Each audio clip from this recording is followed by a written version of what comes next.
lagi momentumnya di Sumpah Pemuda, maka hari ini kita diskusi soal masalah kepemudaan. Hari ini saya sudah lagi bersama CEO Sera Institute ya. Soal Sera Institute kepanjangannya apa nanti Bung Muhar sendiri yang menjelaskan.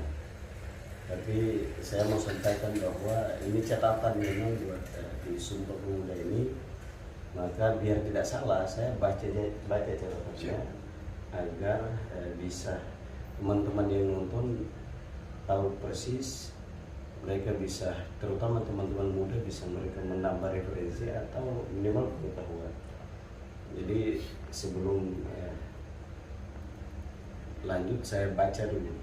Yang jelas bahwa Bung Karno di saat itu dia tidak butuh, yang dia tidak bangga dengan yang namanya orang tua, tapi Bung Karno bangga dengan 10 pemuda.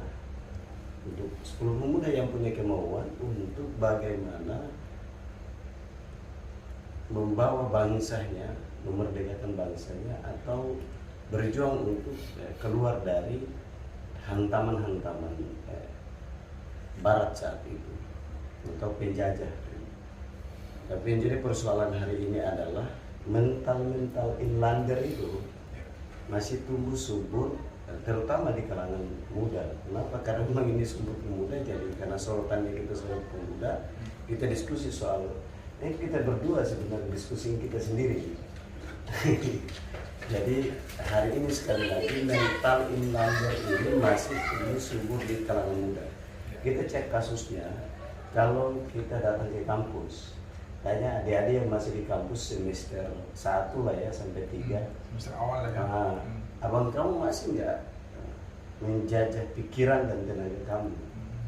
Pasti mereka semua curhat dan bilang, benar bang, iya bang, mereka senior masih Terkonfirmasi. Nah, pasti terkonfirmasi masih menjajah. Nah ini problem. Lalu saya mau baca sedikit catatan saya. Jadi kalau bicara soal problem kepemudaan, hari ini nggak usah kita uraikan di sini karena memang semua sudah tahu, termasuk yang membeli juga sudah tahu. Tapi saya mau sampaikan bahwa bicara soal kemauan kaum muda, nah ini yang jadi problem. Maka saya baca, saya punya catatan di sini bahwa kalau bicara soal kemauan kaum muda, sepertinya pemuda tidak memiliki kemauan yang kuat untuk mengkampanyekan nasionalisme persatuan Indonesia di tengah-tengah ancaman budaya Barat lewat serangan maya hari ini. Nah, saya pikir hari ini karena pemuda masih malah larut dan hanyut di dalam serangan-serangan itu, ikut menikmati.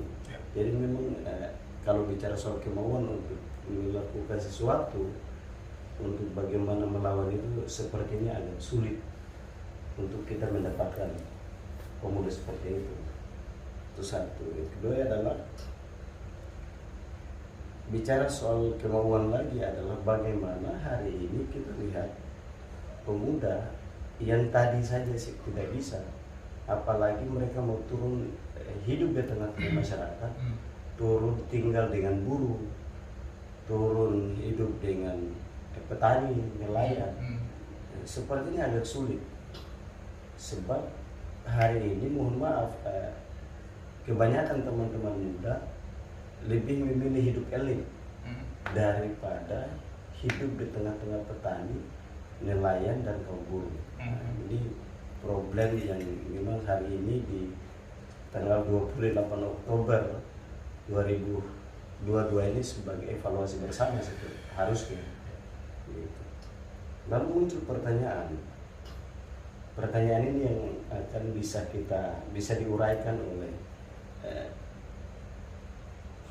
Bung Muhar, CEO Sera Institute sekaligus penggiat literasi. Kalau saya kasih tahu profil beliau ya nggak usah lah kira-kira. Pertanyaannya begini, dari problem yang tadi di atas, masalah pemuda tadi yang saya sampaikan, ada muncul pertanyaan begini, bagaimana kalau tidak ada kemauan dari pemuda, ini penting diuraikan. Yang kedua adalah bagaimana kalau pemuda kita tidak memperkuat semangat persatuan dalam diri mereka. Yang ketiga adalah bagaimana pemuda kita tidak mendalami atau menjadikan sejarah sebagai spirit dalam kehidupan hari-hari ini. Nanti tidak bangga hari ini, pemuda Indonesia hari ini mereka tidak bangga dengan sejarahnya sendiri. Kalau saya lihat. Lalu satu lagi lebih parah lagi, bagaimana kalau pemuda kita tidak membaca atau malas baca? Terus kalau sejarah tidak jadikan sebagai spirit dalam kehidupan, membaca sudah malas. Lalu satu lagi, karena di awal tadi mereka bisa, pemuda hari ini larut dan hanyut dengan budaya barat, maka bagaimana kalau mereka tidak, kaum muda ini tidak punya kemauan dalam melihat serangan-serangan luar itu. Apalagi bicara persoalan kalau pemuda tidak eksis dalam mengkampanyekan budayanya, budaya bangsanya. Nah ini kan problem. Tapi bisa diuraikan persoalan kebudayaan yang memang hari ini kita setiap hari dalam kamar saja itu budaya kita menikmati budaya barat lewat HP ini daripada budaya kita sendiri. Apalagi satu hal terpenting adalah persoalan bahasa. Ini bagaimana bisa diuraikan Muhar, tapi sebelumnya dikasih tahu dulu. Sera Institut, Sera itu artinya apa, kepanjangannya apa, agar teman-teman bisa tahu. Silakan. Terus sambil ngopi. Silakan ngopi dulu, Bung Rey. Oke, makasih Bung Rey. Pertama-tama sudah datang jauh-jauh dari Jakarta, mau jenguk orang di pelosok. Pelosoknya Bekasi ya. Pelosok Bekasi.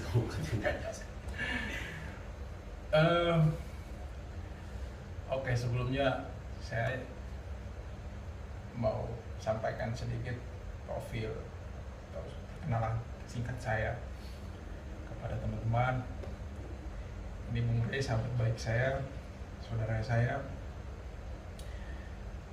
Mungkin karena kepingin ngopi, kangen, akhirnya silaturahmi sekaligus ngopi.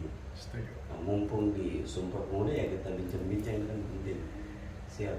Menjelang hari 28 Oktober ya, Oktober. hari bersejarah, hari monumental bagi bangsa kita. Saya disapa biasa Muhar, bisa Har, bisa banyak. Kebetulan saya dinyatakan sebagai mahasiswa Paramadina, postgraduate PGS, Postgraduate School of Communication. Setelah itu saya berkesempatan punya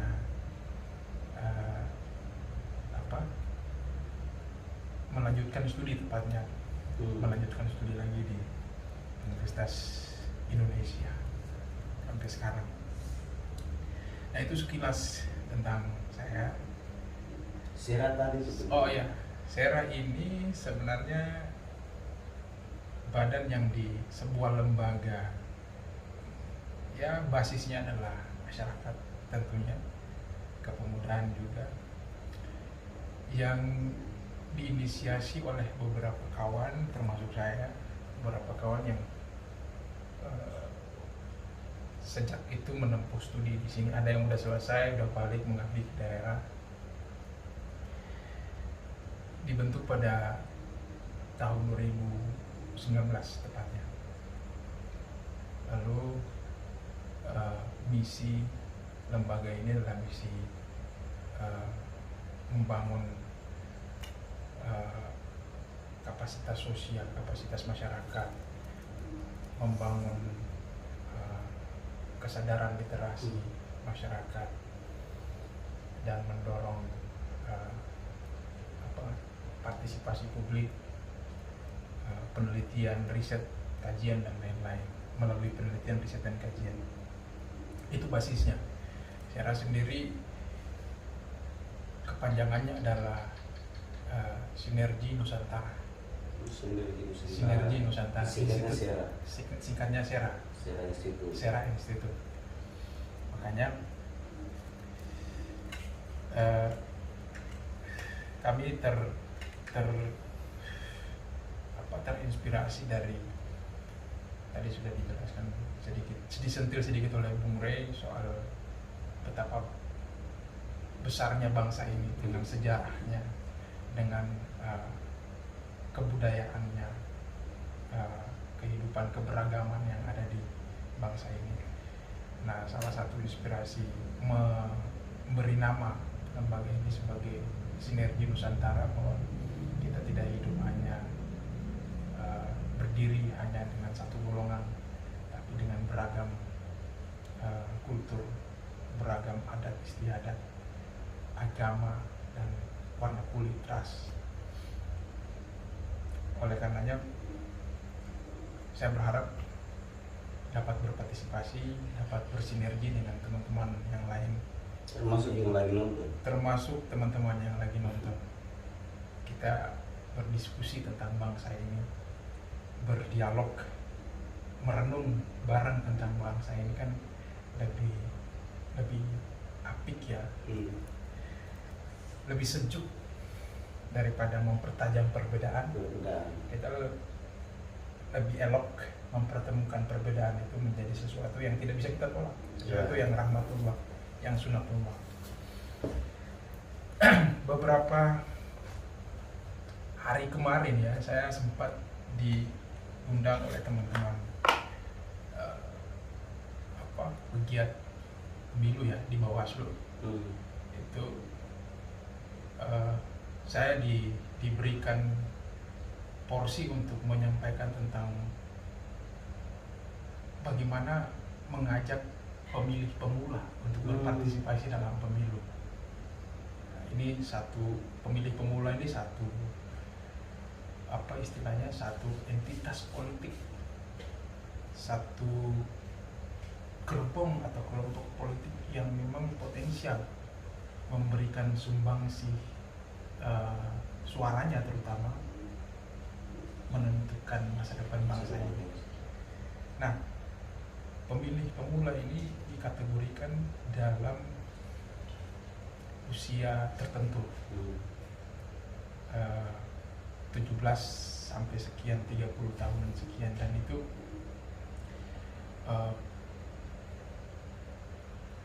dalam hasil rilis teman-teman di CSIS itu pemilih pemula itu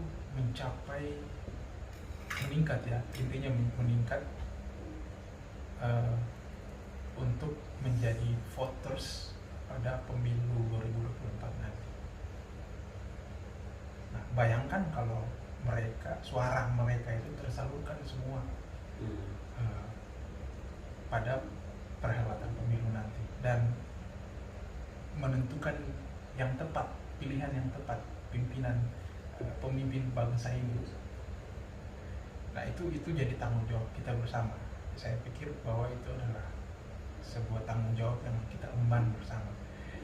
Saya dalam beberapa menit dengan teman-teman di Bawaslu RI, saya hanya menekankan pada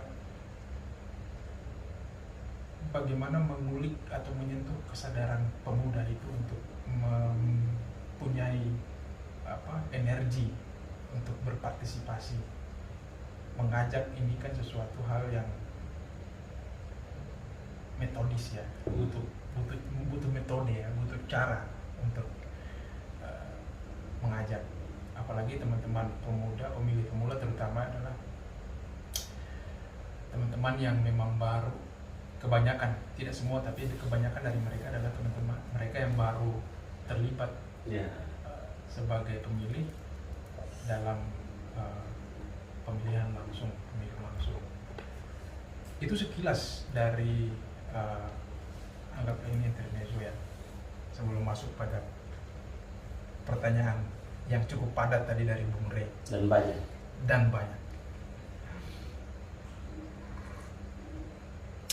Nah, suara kesukuan saya mengcapture beberapa pertanyaan tadi dari Bung Rey. Soal pertama tentang kemauan ya. Yeah. Persoalan kemauan ini, perihal kemauan ini menurut saya adalah hal yang subjektif, psikologis. Tapi memang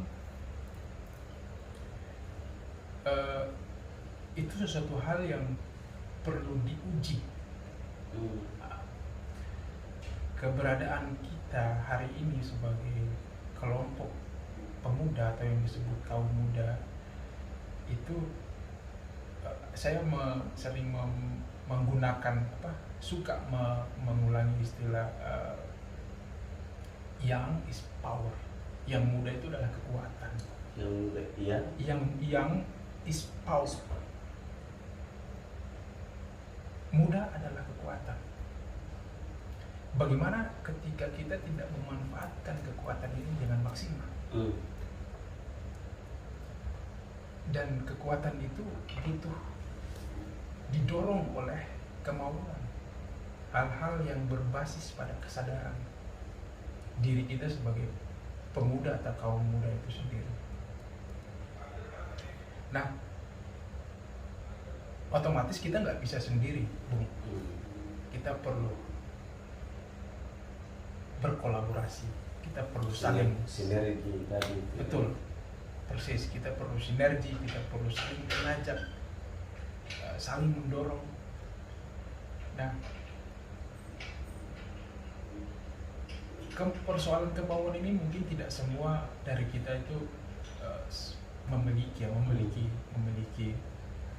situasi atau kondisi psikologis yang sama. Tapi paling tidak di antara 10 orang pemuda itu ada 4-5 orang yang punya rasa yang sama, punya kegelisahan yang sama. Nah, tanggung jawab kita yang memiliki kesadaran yang sama adalah memberi input atau dorongan kepada yang lain untuk jalan bareng, itu aja. Karena itu harus dipicu, itu harus diberi trigger biar gerak. Kalau tidak ada pemicu, ya saya pikir kita akan berjalan masing-masing, menentukan jalan masing-masing. Jadi kalau ada yang ketemu di jalan sunyi, ya berarti rezeki dia di jalan sunyi itu ya. Ya boleh jadi disebut seperti itu, tapi dalam kerangka kebangsaan, dalam bingkai kebangsaan kita nggak bisa saling melepaskan begitu saja. Harus ada upaya untuk saling mengajak, saling memberi peluang. Itu idealnya ya. Bung. Nanti kita diskusikan. Nah, saya sebenarnya agak lupa nih. Setelah kemauan, ada yang Bung Rey tadi sebutkan di pertanyaan ketiga atau keempat itu. Soal intinya sih yang terpenting adalah yang kita diskusi. Nah, ini masalah kebudayaan. Iya, betul. Bahas persoalan yang lain adalah saya kira kalau pemuda diajak untuk membaca sejarah, diajak dengan cara yang biasa saja, dalam tanda kutip biasa saja, ya udah, itu seperti apa ya, kalau saya sebut ibarat uang garam di laut. Karena kita nggak bisa pungkiri harus ada trigger, yang saya sebut trigger, pemicu, harus ada Misalnya kita sebagai subjek yang mengajak, kalau tanpa trigger, kalau tanpa cara yang kreatif, kita nggak bisa saling mengajak, kita tidak bisa saling membuka peluang itu untuk jalan bareng. Tapi menurut saya, Bung, ini satu kendala yang paling menganga, paling melebar dalam dinamika kepemudaan kita hari-hari ini, yaitu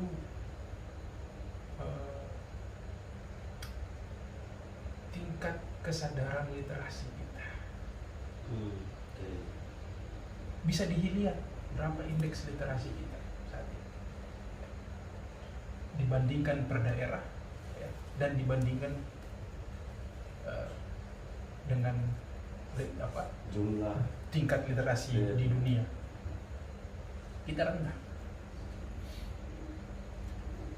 Secara statistik kita rendah. Saya lupa saya mau sebutkan berapa posisi kita. Tapi yang saya garis bawahi, yang saya underline, ya, yang saya stressing adalah satu di antara yang paling penting itu soal kesadaran literasi. Bagaimana kita mau membaca sejarah kalau kesadaran literasi kita lemah, kurang. Itu persoalan, Bung. Itu persoalan. Dan itu sampai hari ini menjadi persoalan utama sebenarnya. Benar. Yang harusnya di kalangan muda atau di para pendidik itu harusnya sebagai, terutama di sekolah ya, benar, itu harus sebagai api tadi. Setuju. Atau di kampus. Saya pada kesempatan yang sama ketika menyampaikan beberapa masukan di teman-teman Bawaslu kemarin terkait indeks pembangunan pemuda, indeks pemuda, statistik pemuda kita gitu. Secara nasional jumlah pemuda kita ini 1/4, Bung, 1/4 jumlah pemilih, seluruh pemilih di Indonesia. Tapi di saat yang sama persentase pemuda yang produktif itu menurun. Jumlah boleh naik, tapi secara produktivitas menurun. Ini satu hal yang sebenarnya bukan ancaman ya, saya bilang ini tantangan. Dan itu terkonfirmasi, saya lupa itu, tapi di bulan lalu salah satu lembaga survei merilis, bisa teman-teman yang nonton bisa cek di Google aja lah. Itu masyarakat dunia Asia yang paling magar, malas gerak itu Indonesia nomor 1. Exactly.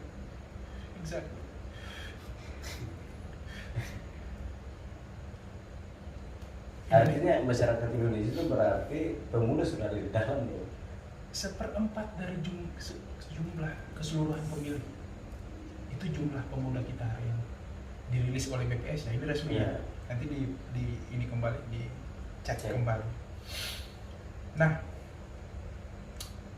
apa problemnya selain yang saya sebut soal kesadaran literasi yang rendah, berpengaruh terhadap tingkat produktivitas juga yang rendah, otomatis mutu pemuda itu juga menurun ya. Ini akan berdampak atau bisa disebut bahwa ini juga sebab dari kondisi mentalitas kita yang tidak stabil. Kenapa maksudnya mentalitas kita stabil maksudnya bagaimana? Kita ada pada satu era di mana pemuda atau kaum muda, khususnya bangsa ini sebagai autokritik juga bagi saya, saya menyampaikan ini, saya sadar posisi saya Ya. sebagai satu di antara. Satu di antara pemuda-pemuda. Iya. Makanya saya sebut kita ini kritik kritik, autokritik. Ya. Ya. Kita ada di satu era di mana ya kaum muda kita itu tidak lagi gelisah dengan tantangan yang ada di masa depan. Ya tadi, karena sudah tidak lagi mau membaca sejarah, tidak lagi peduli dengan persoalan peningkatan literasi, kemudian produktivitasnya menurun dan lain-lain, itu bisa mengganggu mentalitas kita, berpengaruh kepada mentalitas kita. Bagaimana kita mau bersaing? Pertanyaannya itu, bagaimana kita mau bersaing atau berkompetisi dengan ya minimal Malaysia lah. ya. Gak usah dunia yang lain, itu Malaysia, Nah, Singapura. padahal hari-hari ini level persaingan itu semakin ketat. Level kompetisi itu semakin kuat, menguat. Nah, ini problem kita bersama, ini pekerjaan rumah kita bersama. Apakah pada setiap momentum Hari Sumpah Pemuda misalnya, kita hanya mau tampil gagah-gagahan dengan simbol-simbol tertentu, dan di hari itu juga makanya saya bilang hanya formalitas, ya, seremonial dan lain-lain. Lalu setelah itu selesai, tidak ada lagi tindak lanjut, tidak ada lagi eksesnya, keberlanjutan.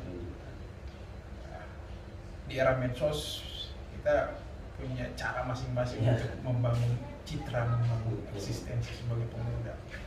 Dan boleh jadi di antara banyaknya pemuda, 1/4 dari jumlah pemilih Indonesia ini, itu kebanyakan hanya mau eksis dengan cara-cara yang instan seperti itu. Itu persoalan. Apalagi padahal hari ini kan begini, problem kita di masalah nasionalisme ya, yang di awal tadi saya katakan bahwa problem nasionalisme kita hari ini dia tipis itu seperti tisu itu. Betul. Di korek sedikit langsung. Nah, ini kan problem masalah nasionalisme kita, persatuan. Betul. Nah, ada sisi elitisme yang tebal dalam laku keseharian pemuda kita, dalam lakon dan laku keseharian pemuda kita. Kalau kita deret hal-hal yang kita obrolkan sejak tadi, itu adalah celah ya, ceruk yang harus kita perbaiki.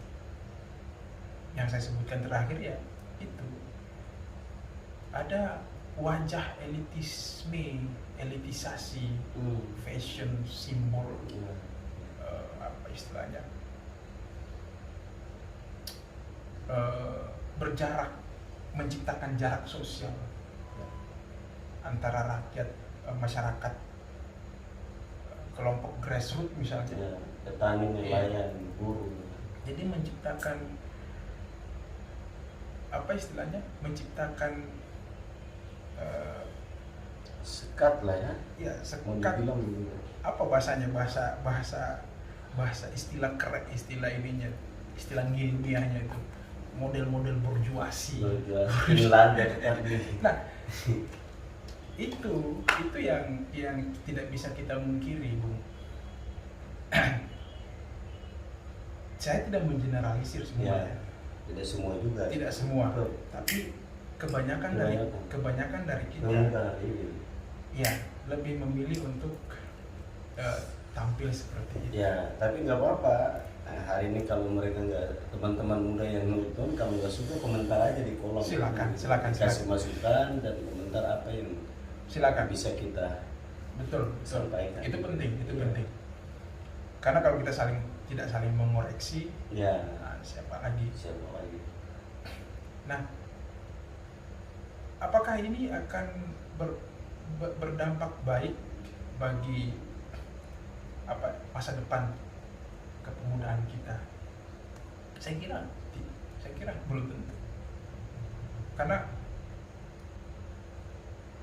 kitalah yang menentukan apa-apa yang nanti terjadi pada waktu yang akan datang. Arah bangsa ini kan ada di teman-teman muda kita lah ya, teman-teman muda. Setuju. Nah, ada istilah mental inlander. Mungkin itu tepat ya. Kita mewarisi kesadaran kolonial itu di saat kita hidup di era milenial. Kita masih mewarisi itu, masih semacam memiliki fobia ya, dengan menampilkan diri kita sebagai diri kita sendiri gitu. Kita terlalu apa istilahnya, terlalu doyan menjadi orang lain. Itu hal. Dan hari ini bagi teman-teman, terutama anak-anak muda, itu biasa-biasa aja. Bahkan itu sesuatu yang menurutnya wow. Iya. Nah, itu yang saya sebut, Bung, bahwa kita kaum muda hari ini adalah kelompok yang mengalami krisis orisinalitas. Sepakat. Palsu kita menciptakan kesadaran palsu dalam setiap aktivitas. Betul. Kita, baik itu bangun tidur sampai tidur lagi. Nah, kesadaran palsu ya, kita meminjam istilah yang digunakan oleh Marx. Nah, lantas apakah ini harus awet dalam keseharian kita, menunggu usia kita berlanjut? Ya, semakin hari semakin tua tadi, beranjak tua, lansia, dan selesai tanpa meninggalkan legasi atau presiden yang baik bagi penerus kita atau generasi kita. Bagi saya, momentum 28 Oktober besok atau setiap tahun itu mestinya bukan hanya sekadar hal-hal yang sifatnya seremonial atau formalitas, menampilkan wajah kita sebagai wajah pemuda hanya karena persoalan usia, ya. Tapi lebih dari itu adalah spirit, keyakinan, ketajaman membaca zaman. Itu dimulai dari hal-hal kecil tadi, memperbaiki kesadaran literasi kita, memperkecil gap, social gap di antara kita. Iya, Bung. Besok ini kita nggak tahu ya. Ini kritik sebenarnya dalam dinamika keberbangsaan kita, kebernegaraan kita ini kan. Kelompok muda ini sering posisikan sebagai sebuah institusi, sebuah bentuk kelembagaan. Pertanyaan saya itu pertanyaan untuk kita semua sebenarnya. Lalu kelembagaan pemuda mana yang mau mewakili kaum muda, hasrat dan aspirasi pemuda kita hari ini? Saya nggak usah sebut, entah itu lembaga apa ya. Tapi dengan carut marutnya relasi social gap yang kita bangun hari ini di lingkaran pemuda, saya pesimis bahwa apa yang dicita-citakan founding fathers kita, pemimpin kita ketika itu itu dapat terwujud hari ini.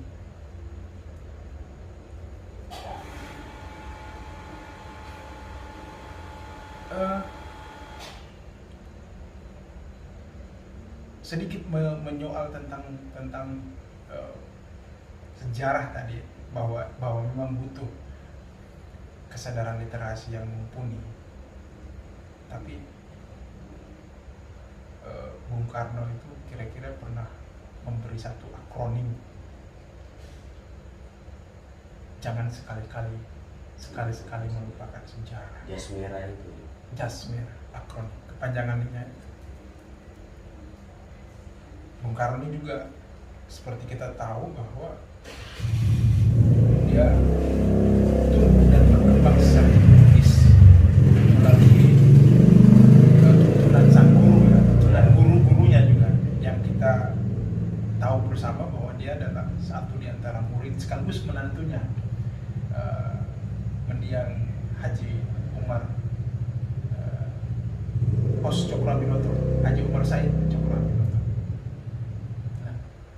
Betapa terinspirasinya Bung Karno dengan Hos Cokroaminoto ketika beliau belajar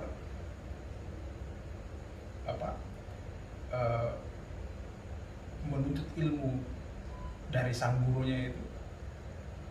Ada hal yang ideal, cita-cita yang ideal yang melekat dalam benaknya untuk bangsa ini. Ya, satu di antaranya adalah intensitas dia mempelajari sejarah, menggali sejarah. Nah, beberapa forum ya Bung Rey tentang diskursus atau tema-tema diskusi seputar Pancasila itu, ada yang sering menyebutkan bahwa Pancasila itu dicetuskan oleh Soekarno, dicetuskan. Nah, sebenarnya bukan dicetuskan. Nah, ini sekaligus memberi informasi ya kepada teman-teman. Pancasila itu tidak ditemukan oleh Soekarno. Pancasila itu digali kembali oleh Soekarno. Bahwa pada zaman atau eranya Guru Soekarno, Hos Cokroaminoto, Agus Salim, Kiai Haji Agus Salim, Abdul Muthalib Sangaji, guru-guru Soekarno itu Pancasila udah ada, Pancasila udah eksis ya, tapi tidak secara poin per poin diuraikan seperti yang disampaikan oleh Bung Karno. Nah, Bung Karno harus kita akui mampu merangkum itu menjadi apa yang kita kenal sekarang sebagai Pancasila. Karena kekuatan literasi. Setuju. Bung Karno. Saya dalam satu kesempatan saya main tweet, terus ketemu sama salah satu tweet menurut saya menarik ya, Profesor Ariel Haryanto. Profesor Ariel Haryanto, seingat saya dia bilang begini, aktivis politik dulu ya, era Soekarno, Muhammad Hatta, Muhammad Natsir, J.J. Leimena, Mononutu dan lain-lain itu mereka adalah aktivis politik yang membaca, yang melek literasi, yang berjuang bersama masyarakat di level grassroots, tapi terus gelisah dan mampu membaca zaman, berdialektika, menciptakan dialektika. Nah, negara ini dibangun dengan kesadaran itu, ya. Bangsa ini dibangun dengan kesadaran itu. Lalu para orang tua kita ini, para pahlawan kita ini, para guru bangsa kita ini, ketika itu mereka adalah pemuda, kaum muda yang sedawa dengan kita, selain ya, kita di zamannya. Di zamannya, Sultan Takdir, Sultan Ibrahim Malaka, Tan Malaka, ada tokoh-tokoh kiri seperti Semaun, Haji Hisbah,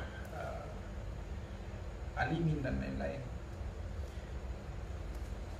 Itu kelompok muda, kaum muda yang memang Sultan Syahrir ya, yang memang Ya, Muhammad Yamin. Muhammad Yamin, Profesor Muhammad Yamin, yang memang punya kegelisahan yang besar untuk memajukan bangsa ini melalui pikiran orisinalitas Dan mereka. punya kemauan tadi ya.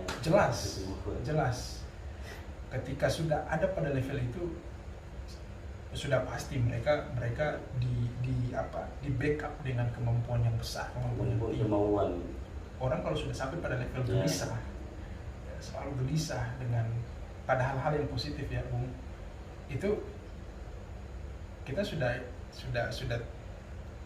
pasti tahu bahwa mereka punya kemauan yang tinggi untuk mengarahkan bangsa ini kemana, membentuk bangsa ini seperti apa. Nah, itu yang mau saya sampaikan, Bung. Nanti kita Lalu ini terpenting adalah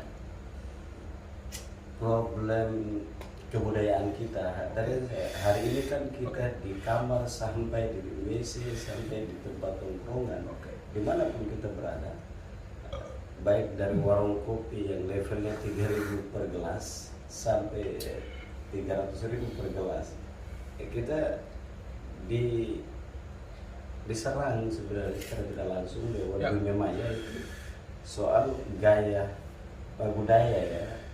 hidup sekaligus budaya luar yang hari ini memang kita tidak sadar, terutama teman-teman muda kita larut dan hanyut di situ.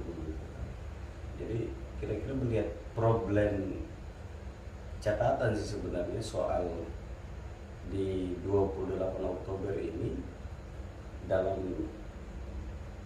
hari atau momentum yang bersejarah ini, catatan teman-teman muda soal kebudayaan kita hari ini yang mohon maaf teman-teman lebih senang hidup dengan budaya barat, dia senang meniru budaya-budaya luar daripada hidup sederhana dengan budayanya sendiri. Padahal teman-teman, terutama teman-teman muda yang ada di kampus, apalagi yang beraktivitas sebagai seorang aktivis, mereka ada berbagai banyak contoh ya. Salah satunya adalah budaya Kaizen di Jepang. Yang hari ini Jepang itu luar biasa dalam bangsanya, sangat hebat kan kira-kira begitu karena budayanya yang kuat. Cina misalnya begitu. Kita hari ini senang mengkonsumsi atau mengikuti budaya luar daripada budaya kita sendiri. Contohnya kita yang memang orang Nusantara itu harus hidupnya bagaimana begitu. Nanti kan teman-teman pasti ada yang bertanya, kita harus ikut perkembangan zaman ya. Tapi jangan juga lah, jangan sampai kita lebih mengkampanyekan budaya orang daripada budaya kita sendiri. Sebab kalau mau hancurkan bangsa ini kan sederhana saja. Sibukkan anak mudanya. Dan hari anak mudanya sudah disibukkan dengan medsos dan lain sebagainya. Yang kedua adalah merusak budayanya dan hilangkan sejarah. Itu kan gampang sekali, dan hari ini bangsa ini kita sudah ada pada level itu. Nah, maka catatannya soal kebudayaan bagaimana di hari yang bersejarah bagi kaum muda ini. Silakan, Bu. Saya ingat ya, Bung Rey, salah satu tulisan pamfletnya mendiang Cak Nur ya, almarhum Profesor Dr. Nurholis Majid, salah seorang pemikir bangsa ini, salah seorang tokoh muda yang brilian pada masanya. Dalam satu bunga rampai kalau nggak salah, bukunya bertajuk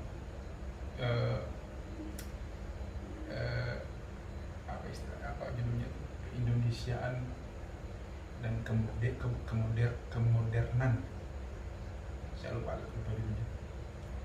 Itu ada satu tulisan pamflet, tajuk tulisan beliau yang berjudul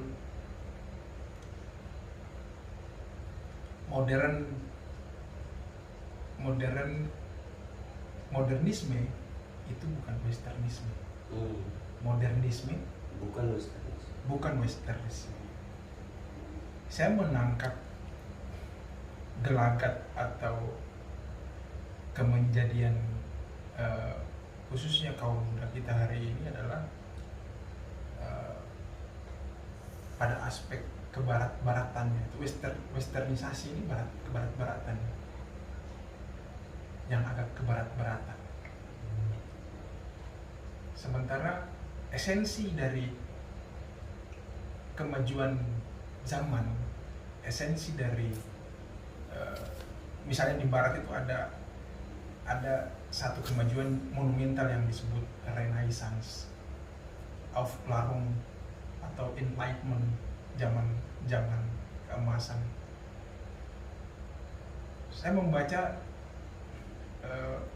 spirit Cak Nur itu ada pada wilayah itu, bukan pada aspek kulitnya, bukan pada soal model luarnya. Ya. Nah itu sederhana. Betapa Cak Nur dan orang-orang seperti Cak Nur itu sudah berpikir jauh tentang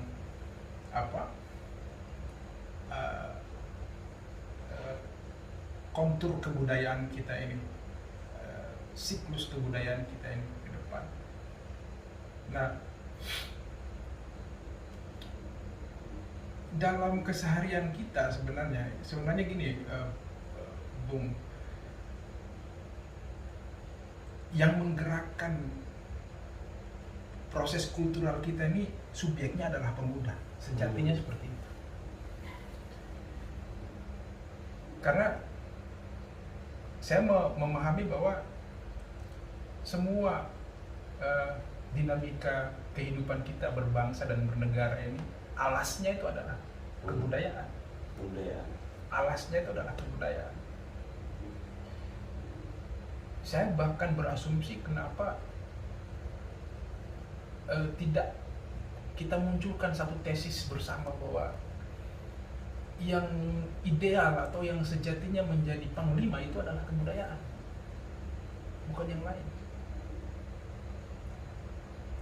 Karena yang menghimpun semua ini, yang menjadi role model semua ini, alasnya atau basisnya adalah kebudayaan. Nah, kesadaran itu harus muncul. Saya melihat bahwa ada rasa semacam ini dalam laku keseharian kita ya, ada rasa semacam minder, ya. Kita anak-anak muda yang berasal dari kampung-kampung ini, ya, dari seluruh Nusantara ini, ketika datang dan sebutlah menuntut ilmu di kota, terlibat sebagai kelompok masyarakat urban, ya, masyarakat kota, kita agak minder menampilkan identitas lokal kita gitu.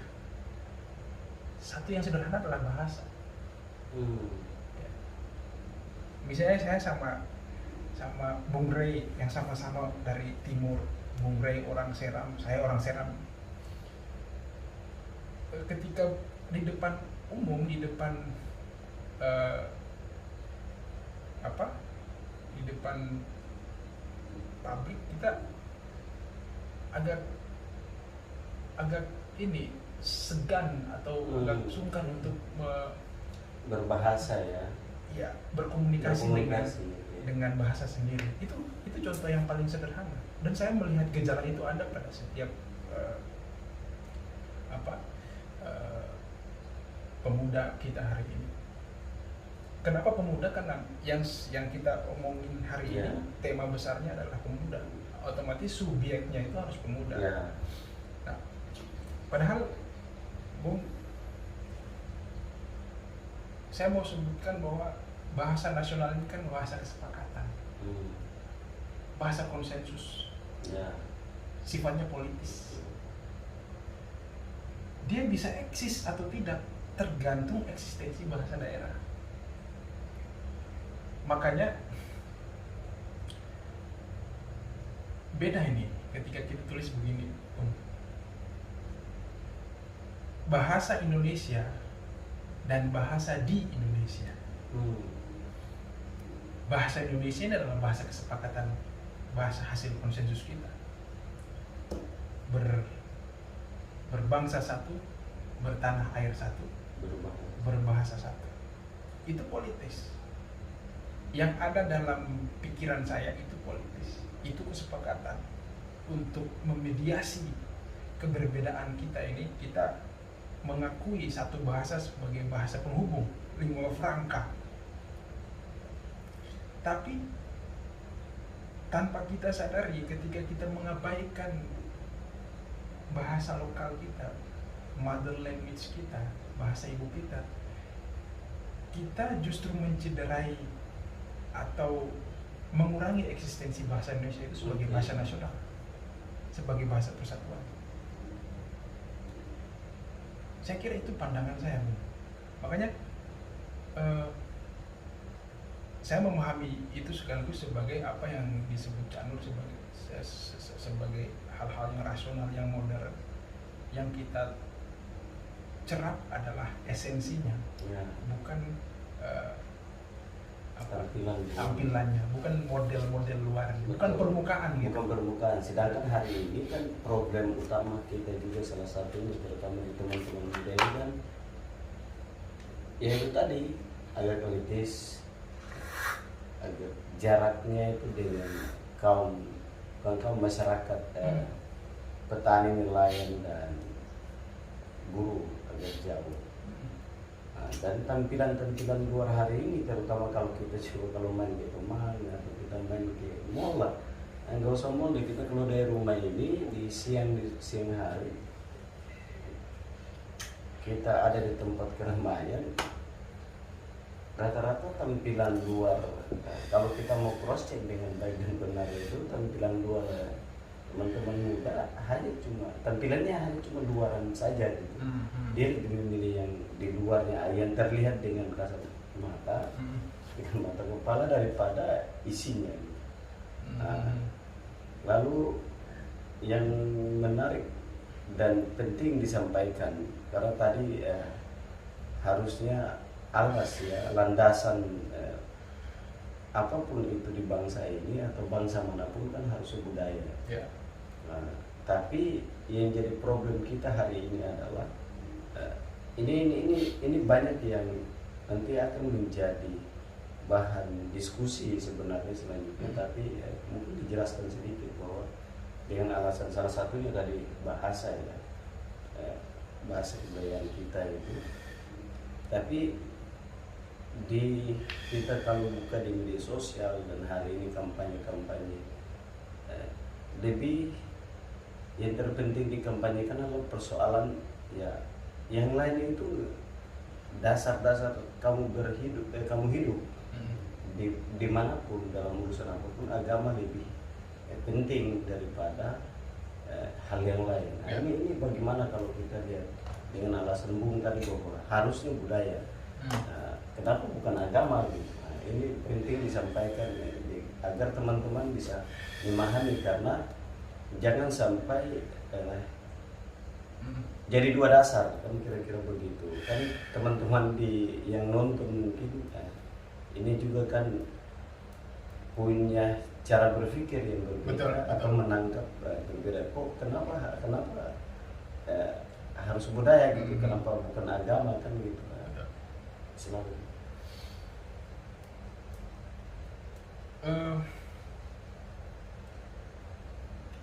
kita tidak berusaha menciptakan dikotomi sebenarnya, antara agama di satu sisi dan budaya di sisi yang lain.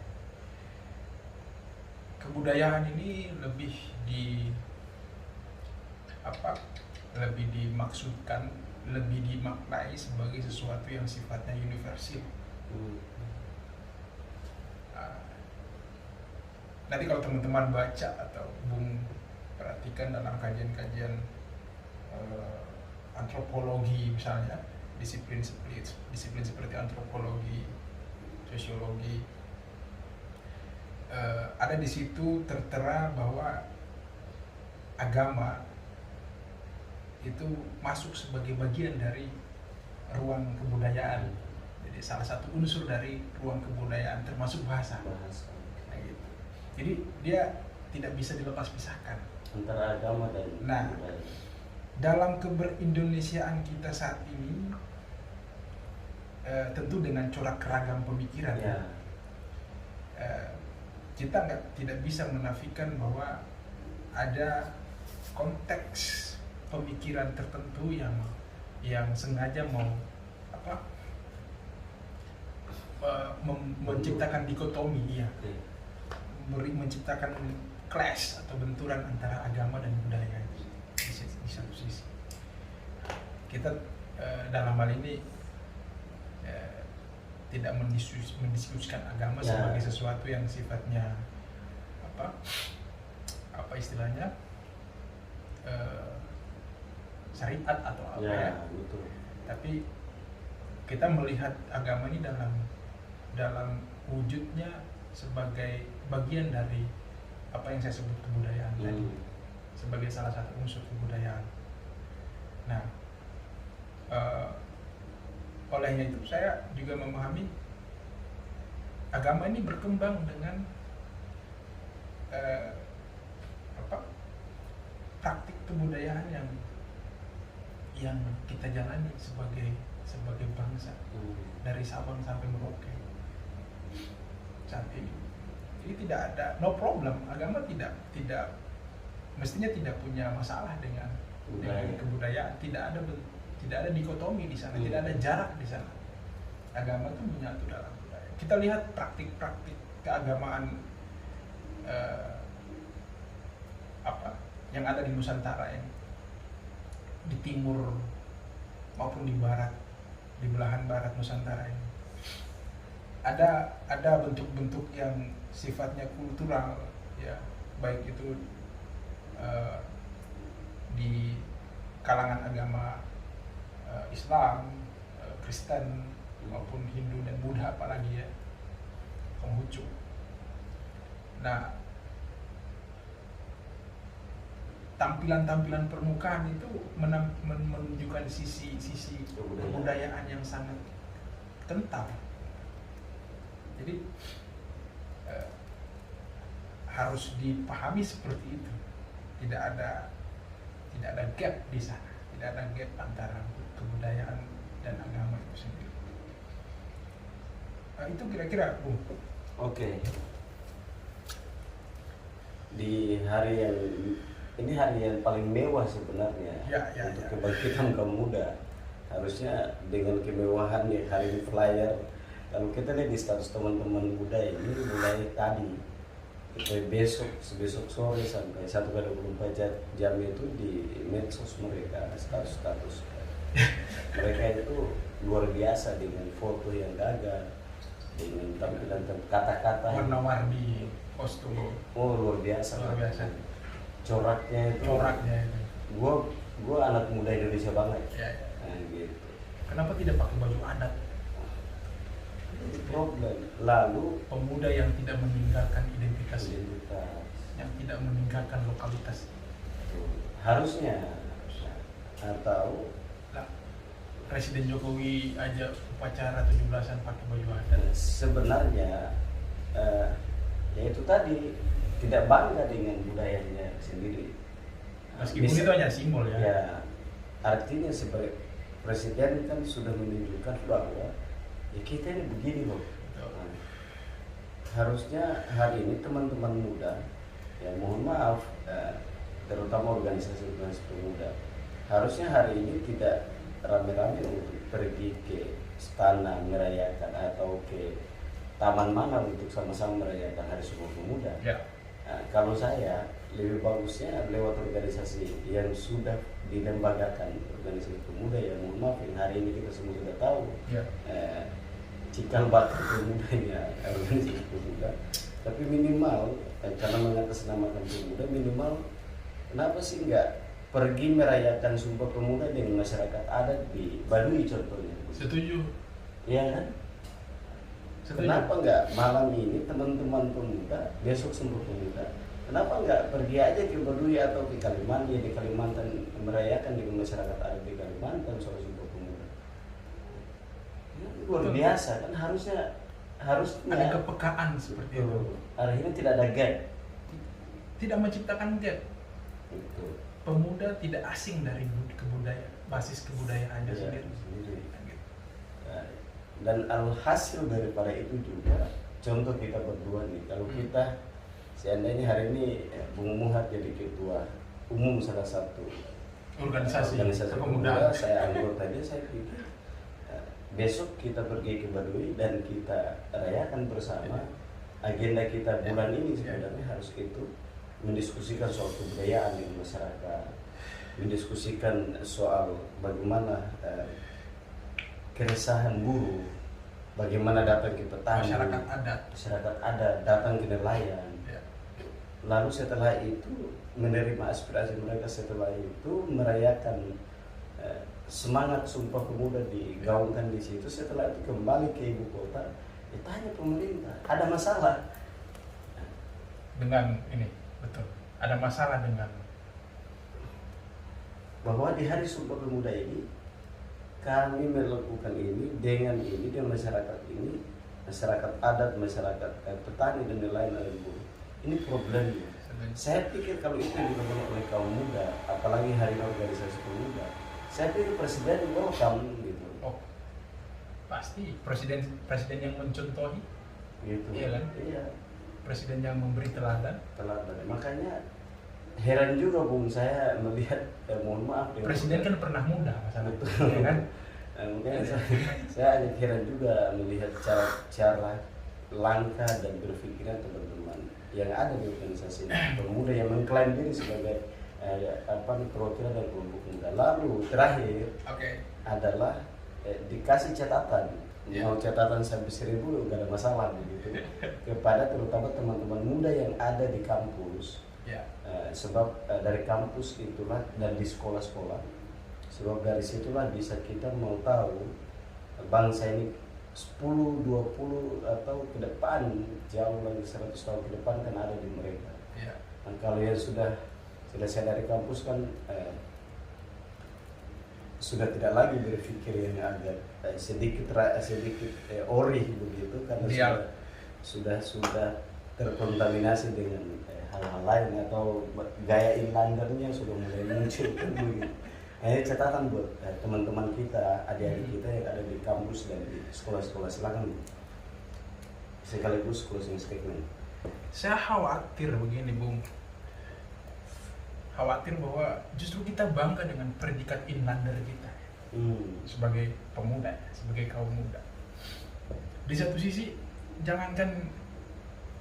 janganlah kita jauh tentang mengobrol atau mendiskursuskan perihal imajinasi Nusantara, ya.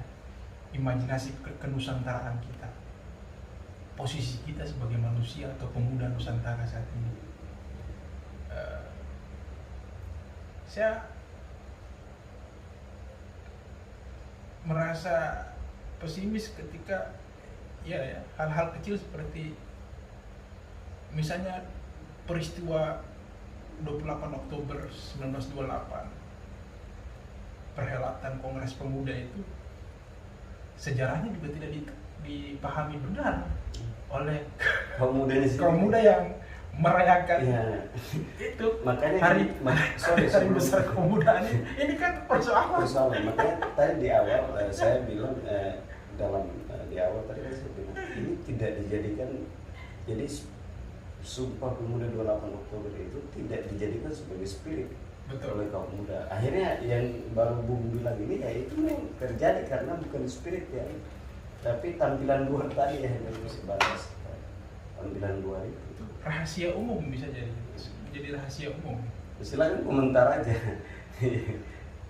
Nah,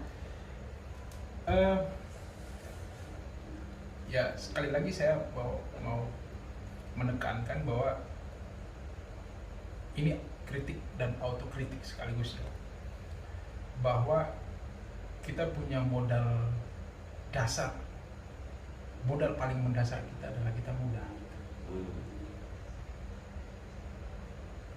Pengertian filosofis, politis, ideologis sekaligus ada dalam satu kata itu, pemuda, kaum muda. Young is power. Makanya saya sendiri sering menguji atau memicu diri saya untuk sebanyak-banyaknya berkarya setelah berprestasi, berkarya, membuat hal-hal yang positif, bersinergi untuk membangun kesadaran berbangsa kita ini. Tidak sedikit kita hari ini, khususnya di kalangan pemuda, kita justru sengaja memutus mata rantai ini, terlibat dalam siklus apa istilahnya, jauh dari keadaban politik, jauh dari imajinasi bangsa kita ini, terutama kelompok yang disebut kelompok terpelajar ya, kaum muda yang punya label sebagai mahasiswa dan lain-lain, aktivis mahasiswa. Di depan mata kita tuh selalu saja ada tantangan yang harus kita respons, segera kita respons. Mestinya kita bisa punya apa istilahnya, satu pencapaian bersama. Maksud saya, sesuatu hal yang kecil tapi dapat mampu kita buat, kita rancang bersama-sama dengan kreativitas, dengan inovasi, itu lebih besar nilainya ketimbang sesuatu hal yang besar dan tidak pernah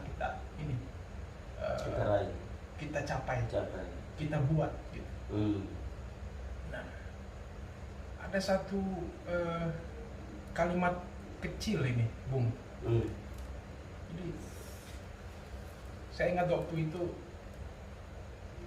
dosen saya ya, salah satu dosen saya waktu saya kuliah di Ternate, salah satu dosen yang saya kagumi lah. Beliau ini punya Falalevo. Falalevo itu artinya semacam taman bacaan lah. Jadi beliau punya perpustakaan. Satu ketika saya sengaja untuk menginap dan melahap beberapa buku beliau, koleksi buku beliau. Saya sebelum ke sana saya kasih minta izin ke beliau kan. Terus beliau oke. Nah, ketika sampai ke gerbang perpustakaan beliau itu, ada satu kalimat kecil dan menurut saya itu punya makna yang luar biasa. Dalam bahasa Inggris, Bu. Jadi kira-kira kalau saya tidak salah ingat, bunyinya seperti ini. Nobody can do everything. Nobody can do everything. But somebody can do something. Nobody can do everything, but somebody can do something. Tidak semua orang itu bisa melakukan segala hal. Tapi seseorang, dia bisa melakukan sesuatu. Keren banget itu kalimat. Belum masuk di dalam ini, masih belum masuk di dalam. Baru mau masuk saya sudah dibuka ini kan pikiran. Kalimat itu saya ingat sampai sekarang, Bung. Dan itu yang menjadi satu trigger bagi saya untuk saya harus melakukan sesuatu, karena saya tidak bisa melakukan banyak hal. Saya akan melakukan sesuatu, setidaknya sesuatu. Nah, pemuda hari ini dalam konteks berkarya, dalam pencapaiannya sebagai tanggung jawab moral, intelektual, mental dia sebagai pemuda, dia harus punya itu, harus punya motivasi itu. Kebetulan saya baca kalimat itu dan saya jadikan itu semacam dalil saya untuk memulai dari hal-hal kecil, memulai dari diri sendiri, dan kalau bisa memulai dari sekarang itu aja. Oke, itu mulai sendiri dalam hal kecil. Ini ada nyong, jadi kan saya filosofinya gampang aja gitu. Ya. Berproses itu memang sama seperti kita lahir. Ya. Kita kan lahir tidak langsung jalan. Betul. Ini sudah berapa tahun? Ini setahun lebih. Ini orang cerdas. Amin. Terima kasih Om. Kita kan kecil seperti ini. Betul. Tidak langsung kita lahir harus jalan. Betul. Harus di banyak hal proses itu. Maka ketika kita tidak melewati itu Proses. ya, Ya. Betul. maka Saya sepakat. saya pikir langsung instan. Saya pikir tidak ada cerita orang lahir itu langsung jalan atau berdiri seperti ada laki-laki. Tidak ada sesuatu hasil yang sempurna melalui proses yang instan. Dan salah satu keyword kita malam ini dalam diskusi kita adalah proses.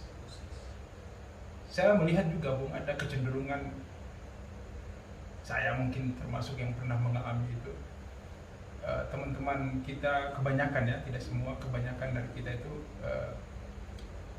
selalu mau sampai kepada kualitas hasilnya tanpa memperhatikan kualitas proses.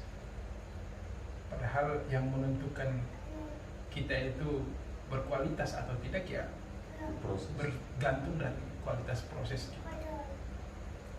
Itu sih, Bung. Oke, Bung, benar. siap. Terima kasih. Ini luar biasa. Luar biasa. Salam pemuda. Salam pemuda. Semoga dengan adanya diskusi singkat ini yang teman-teman bagi nonton, semoga menjadi bahan atau vitamin untuk bisa menambah imajinasi. Siap. Sekaligus menambah literasi teman-teman agar tugas sebagai seorang pemuda dan proses yang terjadi itu harus bagaimana. Salah datang dari kami, benar datang dari Allah Subhanahu wa taala, Tuhan yang Maha Esa. Ya. Sampai ketemu di konten-konten selanjutnya.